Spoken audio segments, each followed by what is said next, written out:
जागरूकता अभियान के साथ यदुवंशी सतीश।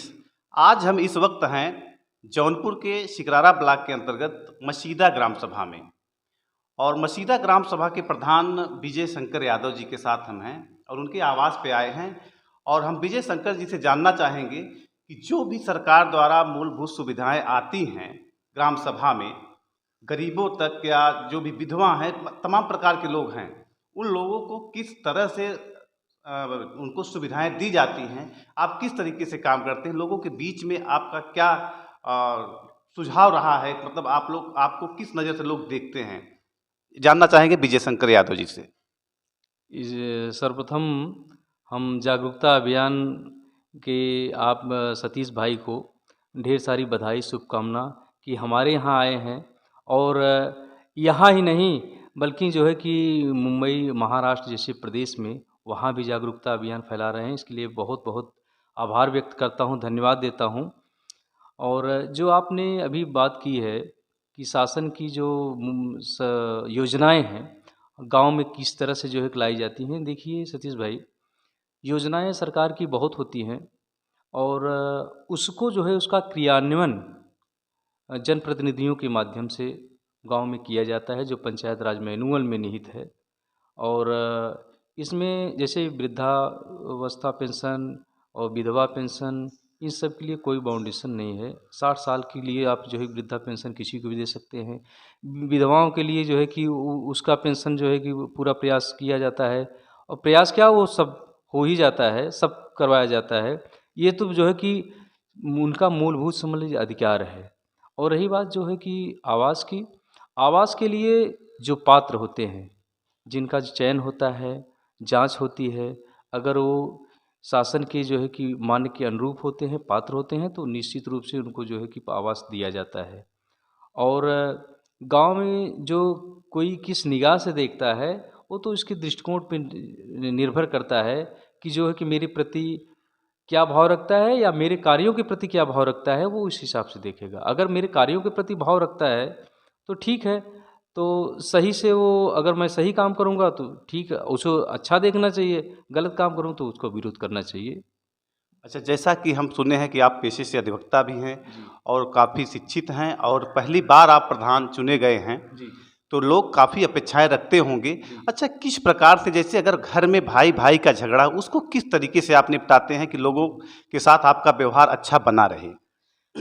देखिए सतीश भाई, पहली बात ये, पहली प्राथमिकता होती है कि कोई परिवार टूटे ना, किसी के साथ न छूटे। और जो भाई भाई का झगड़ा होता है, वो कुछ उनके व्यक्तिगत मतभेद होते हैं, और प्रयास ये होता है कि उन मतभेदों को दूर किया जाए। कैसे दूर किया जाए, और उसमें पक्षपात न करते हुए जिसकी जो कमी रहे उसमें सुझाव दिया जाता है कि नहीं भाई, आपकी ये कमी है, आपकी ये गलती है, आप परिवार में इस तरह से रहिए। और परिवार में ये स्थिति कभी नहीं आएगी अगर परिवार में प्रेम, सहयोग, त्याग की भावना होगी, प्रेम की भावना होगी, तभी परिवार सही से चलेगा।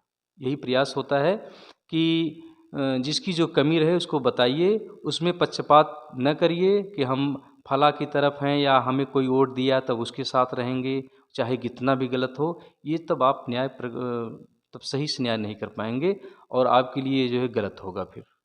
बहुत बढ़िया आपने बताया, और इसी प्रकार से होना चाहिए। विजय शंकर जी, हमने जैसे कि सुना है कि गांव में बहुत से लोग आपसी विवाद में, जमीन के मामले में या घर या डांड मेड़ के चक्कर में बहुत बड़ा विवाद खड़ा कर लेते हैं, तो कोर्ट कचहरी तक मामला जाता है। तो अगर आप इस मामले को गांव में सुलझाना चाहेंगे, समझाना चाहेंगे, या आप खुद उस चीज़ को खुद निपटारा कर दें, तो उसको कैसे अपने नज़रिए से कैसे करना चाहेंगे।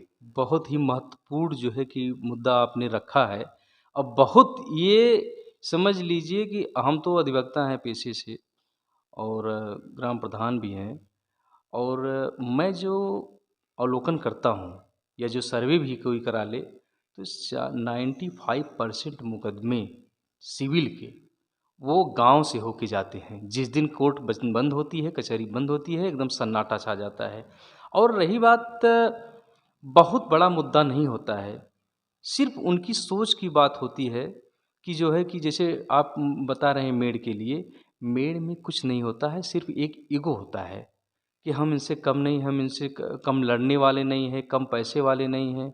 और रही बात ये कि जब अपने बुद्धि विवेक से काम करेंगे तो निश्चित रूप से और मिल बैठ के बात करेंगे, निश्चित रूप से समस्याओं का समाधान हो सकता है, हो जाएगा।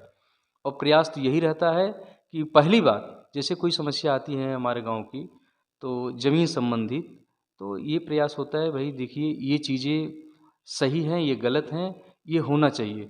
तो लोग जो है कि कुछ लोग तो बात मानते हैं ठीक है, लेकिन कुछ जो गुटबाजी की बात होती है गांव में, कुछ लोग चढ़ा देते हैं कि नहीं भाई ये तो प्रधान जी पक्षपात आपके साथ कर दिए, ऐसा नहीं ऐसा करना चाहिए। तो कुछ लोग अपने बुद्धिमानी वाला काम नहीं करते तो जो है कि वही कोर्ट में जाते हैं, और जो बिचौलिए होते हैं और जो है कि इस तरह से बहकाने वाले होते हैं, उनके बहकाव में आके वो जो है कोर्ट कचहरी का वो चक्कर लगाते हैं, और अंत में होता क्या है उनको कुछ नहीं मिलता, बाद में कंप्रोमाइज़ की ही स्थिति बनती है और कंप्रोमाइज़ करना पड़ता है। अच्छा प्रधान जी, किस प्रकार के मुद्दे आपके सामने ज़्यादा आए हैं जो चुनौतीपूर्ण रहे हों? ग्राम सभा में बहुत सी चीज़ें ऐसी होती हैं जो चीज़ को आप खुद आप निपटारा कर लेते हैं। जी। देखिए चुनौतीपूर्ण काम जो होता है, अब जैसे कि चकमार्ग, लोगों के लिए देखिए सड़क है, आवास है, और ये आपका जो है कि जल जीवन के तहत जो हैंडपंप की बात होती है, पानी की बात होती है, तो उसमें जो है कि सबसे ज़्यादा अगर जटिलता आती है तो वो जो होते चकमार्ग को लेके आती है, सड़क को लेके आती है। अगर नक्शे में, मैप में सरकारी चकमार्ग है तो लोग उसको छोड़ने में आनाकानी करते हैं। इतना दिन से जो है कि वो काश्त करते हैं, उस पे जो है कि अतिक्रमण, अवैध अतिक्रमण कर देते हैं, तो वो समझते हैं कि नहीं ये तो सरकार की नहीं मेरी ज़मीन खुद की है। और इसके लिए पहले तो पूरा प्रयास होता है, पूरी तरह से प्रयास होता है भाई इस ज़मीन को जो है कि खाली कर दीजिए या बनाने दीजिए, आप ही लोगों का हित है, सबको आने-जाने के लिए जो है कि सड़क की आवश्यकता होती।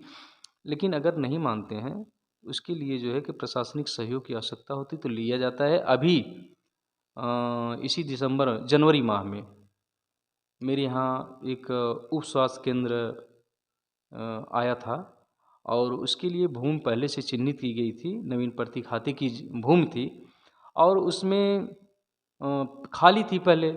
अब बाद में कुछ जो है गुटबाजी के कारण तो एक जो बहुत छप्पर खड़ा करवा दिए 2 ठी। तो मैं कई बार निवेदन किया भाई हटा लीजिए, उप स्वास्थ्य केंद्र है आया है, सबके लिए है, जनहित में है, और पूरे अपने गाँव की नहीं पूरे क्षेत्र की बात है। वहाँ एक एमबीबीएस डॉक्टर रहेंगे, उसके बाद एएनएम रहेंगी, एम्बुलेंस रहेगा, आप लोगों का इलाज होगा, महिलाओं का इलाज होगा, तो क्या गलत है?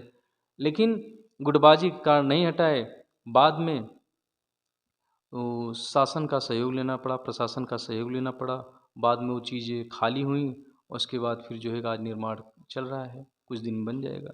अच्छा प्रधान जी, शासन प्रशासन किस नज़र से आप लोग के साथ काम करता है? आप लोग की बातों को मानते हैं? जैसे आप लोग अगर थाने पे जाते होंगे तो सुनवाई तो आप लोग की होती होगी? नहीं, नहीं, सुनवाई देखिए, रही बात ये कि आप जो बात ये कर रहे हैं, देखिए अगर आप विधिक रूप से काम करेंगे, निश्चित रूप से सुनवाई होगी। उसमें किसी का जो है कि शोर सिफारिश की ज़रूरत नहीं होती है। आप अगर सही काम कर रहे हैं और विधिपूर्ण काम कर रहे हैं, तो निश्चित रूप से आपको किसी प्रकार की, हम तो जितने भी काम करते हैं देखिए विधि संगत तरीके से। ऐसा नहीं है कि नहीं हम किसी शोर सिफारिश से, अरे भाई जनहित में काम करना है, शासन की योजनाओं का क्रियान्वयन कराना है, तो शासन में अगर शासन प्रशासन सहयोग नहीं करेगा, तो हम कैसे उसका क्रियान्वयन करा पाएँगे?